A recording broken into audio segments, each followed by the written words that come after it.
Vinicius Junior face à la fermeté de la Liga espagnole, sanction actée. Bonsoir à tous et merci de nous suivre pour l'actualité madrilène de ce mardi 14 janvier 2025. Nous l'ouvrons avec Don Carlo Ancelotti. Après une défaite amère en Super Coupe d'Espagne face au FC Barcelone, Carlo Ancelotti se relève et nourrit un maigre espoir de recruter Trent Alexander-Arnold dès ce mois de janvier, malgré les obstacles que rencontre le club. Comme le rapporte Relevo, l'entraîneur italien a assuré lundi après-midi à ses proches qu'il s'était déjà remis de l'impact émotionnel de la défaite face au Barça et qu'il était déterminé à continuer la bataille. Selon Relevo, bien que le Real Madrid privilégie un recrutement estival, Carlo Ancelotti nourrit l'espoir, bien que fragile, de convaincre Liverpool de céder son joueur vedette dès cet hiver. Le besoin d'un renfort à ce poste est d'autant plus crucial au vu des prestations assez décevantes de Lucas Vázquez. Alexander-Arnold pourrait apporter l'équilibre recherché entre solidité défensive et créativité offensive. Cependant, Relevo souligne que cette mission s'annonce beaucoup plus complexe. Liverpool semble peu enclin à se séparer de son joueur star et l'entraîneur madrilène devra faire preuve de patience. Malgré les incertitudes, la détermination d'Ancelotti reste entière. Comme il l'a confié à ses proches, il est prêt à mener ce combat pour redresser la barre avec ou sans renforts immédiats. Nous poursuivons avec les 3 prochains matchs du Real Madrid. Dans une période de doute, la Casablanca doit capitaliser sur un enchaînement de matchs accessibles pour retrouver la confiance avant le derby contre l'Atlético de Madrid. Les prochaines semaines s'annoncent cruciales pour Carlo Ancelotti et ses proches, qui doivent justement regagner confiance et solidité, comme le souligne Relevo et Marca. Dès ce jeudi, le Real Madrid accueille le Celta Vigo au Santiago Bernabéu pour un match de Coupe du Roi. Si cette compétition est importante en soi, elle constitue surtout une chance de repartir sur de bonnes bases et le Bernabéu accueillera également les 3 prochains matchs des Blancos en seulement 7 jours.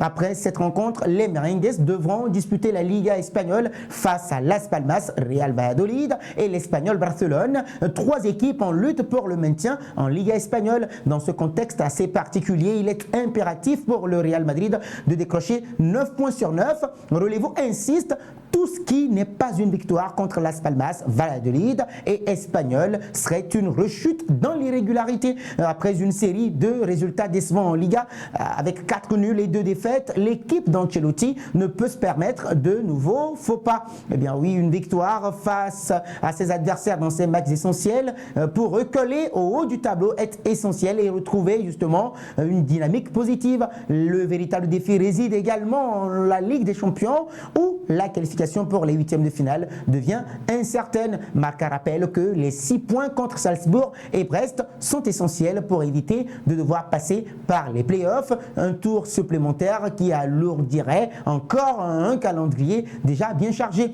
Le coach madrilène devra aussi gérer judicieusement son effectif, d'autant plus que le calendrier imposant des matchs de tous les 3 jours ne laissera pas beaucoup de place pour la récupération. La suspension de Vinicius Junior en Liga pourrait offrir à Ancelotti l'occasion de le faire jouer en coupe, tandis que Luka Modric, également suspendu en championnat, pourrait faire son retour dans le 11 face au Celta Vigo.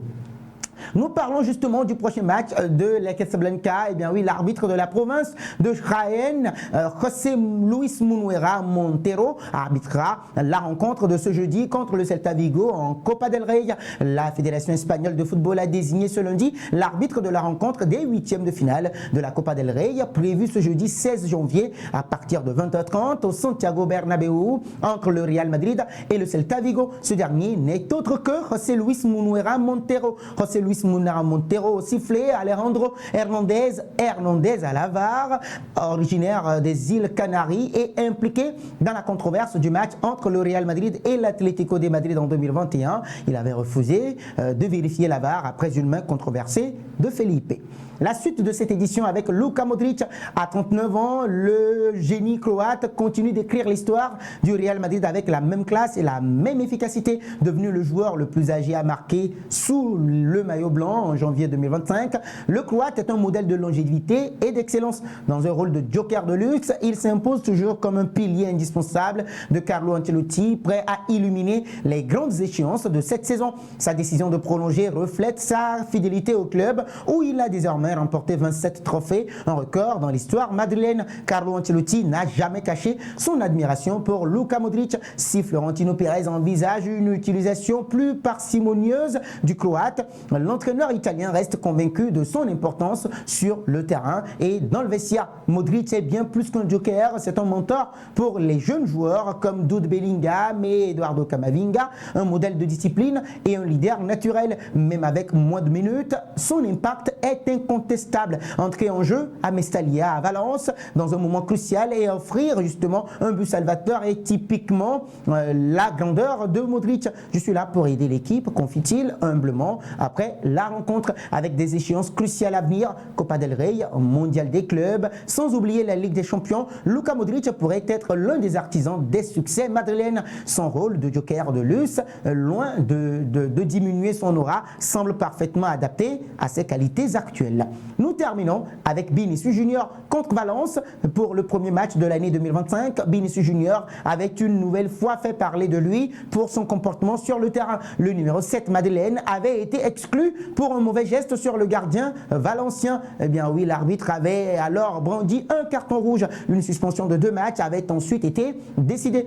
En appel, le Real Madrid a ensuite tenté de faire annuler cette décision. Pour la défense de son joueur, le club merengue avait argumenté en expliquant que Vinicius Junior n'avait fait que répondre à une provocation du joueur de Valence. Aujourd'hui, Marca révèle que la commission d'appel a choisi de ne pas déjuger la commission de discipline en affirmant que la décision prise était conforme à la loi. La provocation de Dimitrievski peut être une circonstance atténuante, mais elle ne justifie pas, selon les instances, la réaction de Vinicius Junior. Cette histoire pourrait ne pas s'arrêter là, puisque le Real Madrid a la possibilité de porter l'affaire devant le tribunal arbitral du sport. Si le club souhaite faire appel de la décision prise, il doit le faire dans un délai de 15 jours ouvrables à compter du verdict. En cas de non-appel de la part du Real Madrid, la sanction sera entérinée. Vinicius Junior raterait alors les 2 prochains matchs de son équipe contre Las Palmas et le Real Valladolid. Pour l'heure, les dirigeants madrilènes n'ont pas fait savoir leurs intentions.